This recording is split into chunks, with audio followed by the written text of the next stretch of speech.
So the new Superman trailer is out, and I don't know about you guys, but this is easily the most hyped I've ever been for a movie trailer, especially a comic book movie trailer. Because this trailer accomplished two things. It, one, didn't show me too much to where I already know the entire synopsis of the movie, but show me enough to where I can actually get interested. And also, it finally is showing Superman as he's intended to actually be shown, as a symbol of hope. And we're finally getting away from that wretched disparity which was the depiction of Superman in the Snyderverse, where for some reason Zack Snyder thought it was a very good idea to have Superman not behave like Superman and be very mean and grumpy a lot of the time. It's almost as if Zack Snyder prefers Batman to Superman, and as if he's never actually read a Superman comic. So I have a few Superman comics here. I don't know if you noticed this, but I'm a pretty big fan of Superman. He's one of my favorite superheroes, and so I don't like it when the heroes that I like are not depicted in the right way. And I don't think Zack Snyder read any of these comics. I think the only Superman comic, if you want to call it a Superman comic, he read was Dark Knight Returns, because he basically adapted that verbatim in Batman vs. Superman. And, you know, that movie, if you've seen it, I don't know if you have, reads a lot like it was written by a guy that greatly prefers Batman. So I don't think Zack Snyder cares about Superman. I don't think he's ever cared about Superman, especially since his depiction of Superman is more in line with the Injustice Superman. It never felt right to me. This Superman, finally, is the Superman that I want. The Superman that I've seen in numerous animated incarnations and numerous comics, such as the ones I have here, Zach. The ones you should have read before you made the movies. Finally, we're getting a director that has actually done his homework, a director that's actually read some Superman comics before, a director that I have a lot of trust in because he's made some really good comic book movies.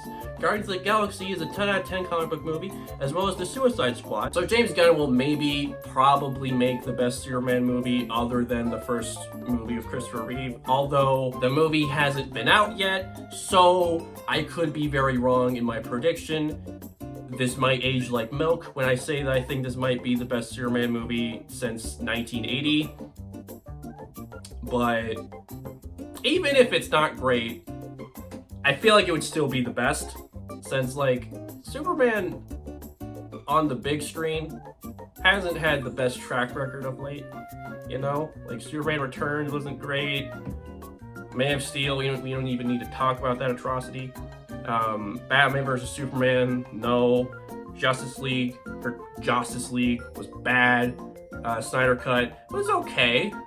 It was okay, but I mean, if you need like 4 hours to make a good movie, there's something wrong.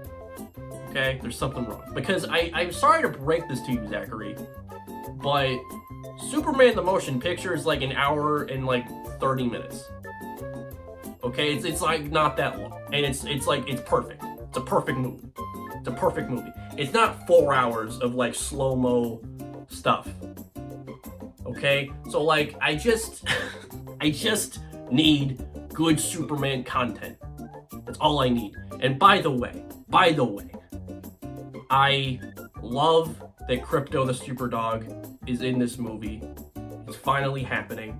Although I will nitpick. He's not a lab. He's supposed to be a lab. Instead, he's like some weird, like, scrappy looking dog. So I don't know what that is. But, again, I think this movie will be good. However, I haven't seen it yet. So maybe it will be bad. But from that trailer, I think this movie will be amazing. But also, I might be a little bit biased because, as you can see, I'm kind of a big Superman fan. I might be kind of drinking the Kool-Aid right now. I might sort of be a little biased. I might have my nostalgia goggles on a little bit. But I think this movie, will be great. However, I will have to wait till July, obviously. But say this. It'll be better than Man of Steel. So did that.